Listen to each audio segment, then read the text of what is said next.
Okay, all right, got over here. Oh my, I'm the one with the eggnog. Look over here, booze, booze, booze. There has got to be a trick to this.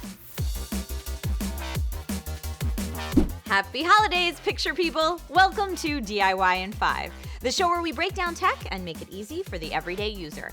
I'm Trisha Hirschberger, and if the opening scenario seemed familiar to you, you are not alone. Apart from Uncle Mike telling off-color jokes and having to wipe off lipstick for multiple cheek kisses, trying to take a family holiday photo can be excruciating. Bad lighting, awkward posture, and closed eyes are just a few of the many possible issues you might be dealing with. Fear not! Using these simple tips, you are guaranteed to get at least one card-worthy photo and maybe even a new Facebook banner. If the information in this video helped you out, please give us a like and a subscribe so that you don't miss out on any future tips. Let's start off with the subject of your photos, your family. To get everyone to loosen up and pay attention, you need to become the director.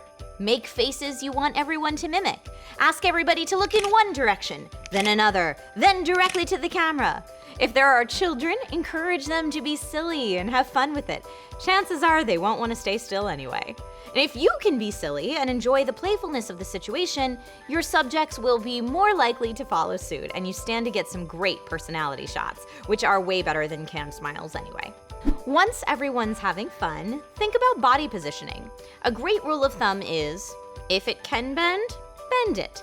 People don't naturally stand straight up with straight limbs, so bend an arm to put a hand in a pocket, pop one knee for a more natural stance, sit on a chair, hook a finger in a belt loop, etc. Another great tip is to avoid having anyone's head directly next to or on top of another. Staggering body positions should help to mix it up. Finally, pose people in a way that flatters them. A slightly higher camera angle helps with double chins. Folks self-conscious about weight can lay down on their stomachs facing the camera and let the kids pile on top. Have taller family members stand with their feet slightly farther apart.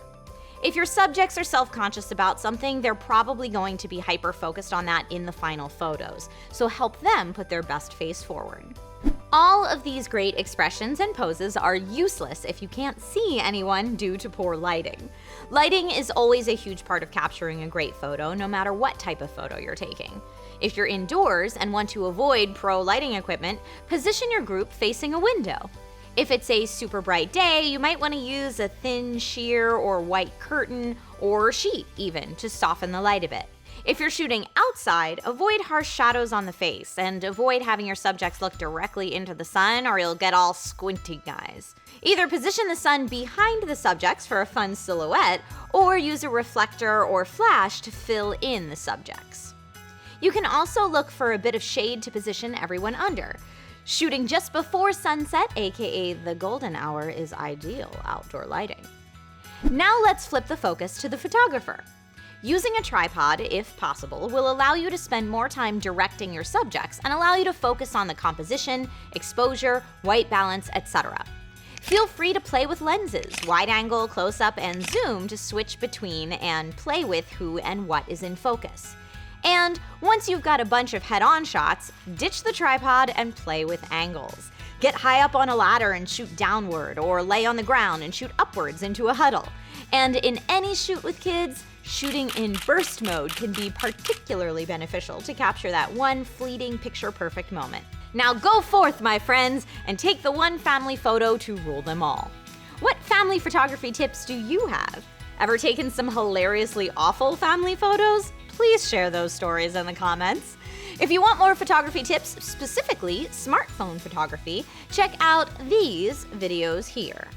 All right, everyone, happy holidays. And if Uncle Joe has one too many eggnog this year, at least make sure you get it on camera.